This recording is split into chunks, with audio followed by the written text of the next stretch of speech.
मेरा पहला सवाल होगा ये कि क्या ये चुनाव महज एक फॉर्मेलिटी है? हौले हौले हो जाएगा प्यार, अब की बार 400 पार।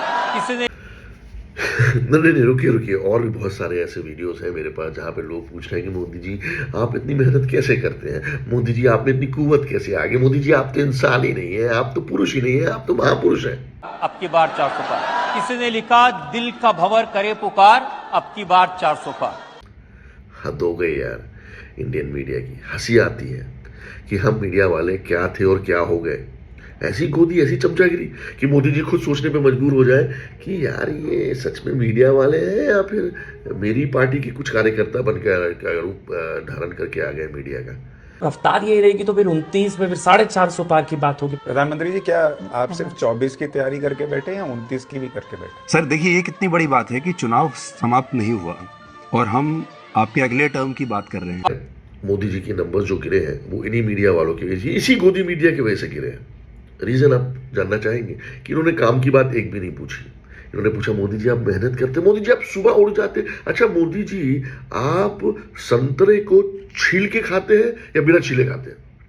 आपने कहा 2047 तक, तो कह रहे हैं मोदी जी ने बड़ा लंबा प्रोग्राम बना दिया, ये तो कहीं जाने वाली नहीं 47 तक। उत्तर से दक्षिण तक, पूरब से पश्चिम तक एक नैरेटिव है मोदी जी, और ये हमारा एनालिसिस है, वो है नरेंद्र मोदी। मोदी जी आप तो भगवान हैं, आप सुबह से आप 5-5 मीटिंग कैसे कर लेते हैं, आप भागा दौड़ी कैसे कर लेते हैं?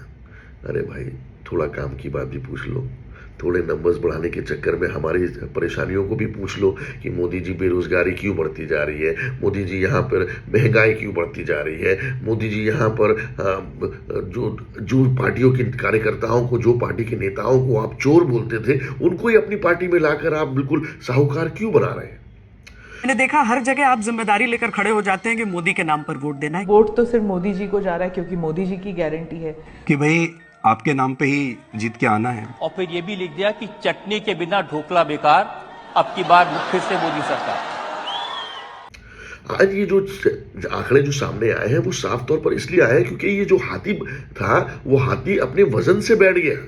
ये वजन था दूसरी पार्टी के लोगों को लाना, उन लोगों को लाना है कि जिसको आप कहते थे कि ये चोर है, जिसको कहते थे कि ये ईडी की जांच होनी चाहिए, जिनको कहते हैं कि मैं सलाखों के पीछे फेंक दूंगा, उन्हीं लोगों को आप अपनी पार्टी में लाते हैं और उन्हीं लोगों से आप ये अपेक्षा करते हैं कि ये आपकी पार्टी को 400 पार कराएंगे।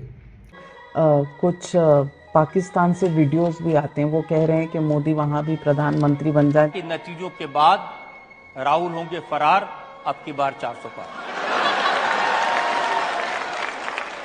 पर लोग भी ये कहते हैं कि अगर सब इतना आसान है तो इतनी मेहनत क्यों कर रहे हैं आप इतना ट्रैवल कर रहे हैं, दिन में 5, 4, 6 रैली, 4-5 रैली कार्यक्रम, कोई इस प्रदेश में तो कोई दूर दूसरे प्रदेश में, आप निरंतर लगे हुए हैं, हर कोई देख रहा है।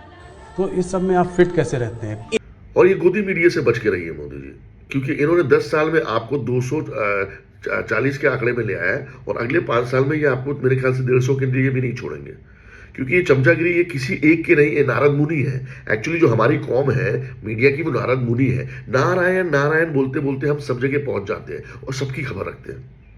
और जहां देखते हैं कि एनडीए की सरकार जाने वाली और इंडिया की आने वाली है, देखिएगा ये लोग मुड़कर भी नहीं देखेंगे आपकी तरफ। निरंतर लगे हुए हैं, हर कोई देख रहा है। तो इस सब में आप फिट कैसे रहते हैं? इतनी ऊर्जा आप कहाँ से लेकर आते हैं? प्रधानमंत्री जी आप इतनी मेहनत करते हैं, इतना काम करते हैं, आप वाकई थकते क्यों नहीं है? ये बहुत गलत कौम है, बहुत गंदी कौम है। मैं अपने लिए भी कहता हूं, इन पर भरोसा कभी मत कीजिएगा मोदी जी, ये चमचागिरी में बहुत नंबर 1 है। मोदी जी बस आखिरी में यही कहूंगा कि अब ये जो 2 बैसाखियों की जो सरकार आई है, कोशिश कीजिएगा कि इन पर दोनों पर भरोसा ना करें आप, क्योंकि दोनों भरोसे के लायक नहीं है। एज अ मीडिया मैं कहता हूं आपको, मैंने 20 साल से पॉलिटिकल जर्नलिज्म किया है, इन दोनों का इतिहास उठा के आप देख लें। खैर, और मीडिया से बचे, मीडिया इस गोदी मीडिया से बचे। पूछता है Bharat, nation wants to know, आप इतने रिलैक्स्ड कैसे रहते हैं? और क्या इसके लिए ऊपर वाला शक्ति भी और ज्यादा दे देता है क्या? पीएम मोदी को सबसे बड़ी शक्ति एक्चुअली ऊपर वाला नहीं बल्कि ये नीचे वाले चमचे चमचियां देते हैं, क्योंकि सही सवाल पूछ के उनकी सरकार की असलियत दिखाने वाला तो कोई बचा नहीं है। और इसके बजाय इंसान मोदी को भगवान मोदी बना के देश की जनता को दिखाने में आज के न्यूज चैनलों का ज्यादा इंटरेस्ट रहता है।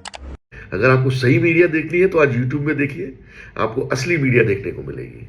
इंस्टाग्राम में देखिए, असली मीडिया देखने को मिलेगी। ये मीडिया जितने चमचागिरी कर रहे हैं, 500 एकड़ 1000 एकड़ जो जमीन खरीद के बैठ गए हैं, इनके ऊपर भरोसा मत कीजिए, क्योंकि ये सिर्फ और सिर्फ अपने आप को बचाने के लिए आपकी चमचागिरी कर रहे हैं। धन्यवाद। मेरा पहला सवाल होगा ये कि क्या ये चुनाव महज एक फॉर्मेलिटी है? हौले हौले हो जाएगा प्यार, अब की बार 400 पार। किसी ने लिखा दिल का भंवर करे पुकार, अब की बार 400 पार। तो सर रफ्तार यही रहेगी तो फिर 29 में फिर 450 पार की बात होगी। प्रधानमंत्री जी, क्या आप सिर्फ 24 की तैयारी करके बैठे या 29 की भी करके बैठे? सर देखिए, ये कितनी बड़ी बात है कि चुनाव समाप्त नहीं हुआ और हम आपके अगले टर्म की बात कर रहे हैं। आपने कहा 2047 तक, तो कह रहे हैं मोदी जी ने बड़ा लंबा प्रोग्राम बना दिया, ये तो कहीं जाने वाली नहीं 47 तक। उत्तर से दक्षिण तक, पूरब से पश्चिम तक एक नैरेटिव है मोदी जी, और ये हमारा एनालिसिस है, वो है नरेंद्र मोदी। मोदी एक नैरेटिव है। मैंने देखा हर जगह आप जिम्मेदारी लेकर खड़े हो जाते हैं कि मोदी के नाम पर वोट देना है। वोट तो सिर्फ मोदी जी को जा रहा है क्योंकि मोदी जी की गारंटी है कि भाई आपके नाम पे ही जीत के आना है। और फिर ये भी लिख दिया कि चटनी के बिना ढोकला बेकार, अब की बार फिर से मोदी सरकार। मोदी जी वो कुछ पाकिस्तान से वीडियोस भी आते हैं, वो कह रहे हैं कि मोदी वहां भी प्रधानमंत्री बन जाए। इन नतीजों के बाद राहुल होंगे फरार, अब की बार 400 पार। पर लोग भी कहते हैं कि अगर सब इतना आसान है तो इतनी मेहनत क्यों कर रहे हैं आप इतना ट्रैवल कर रहे हैं, दिन में 5, 4, 6 रैली, 4-5 रैली कार्यक्रम, कोई इस प्रदेश में तो कोई दूर दूसरे प्रदेश में। आप निरंतर लगे हुए हैं, हर कोई देख रहा है।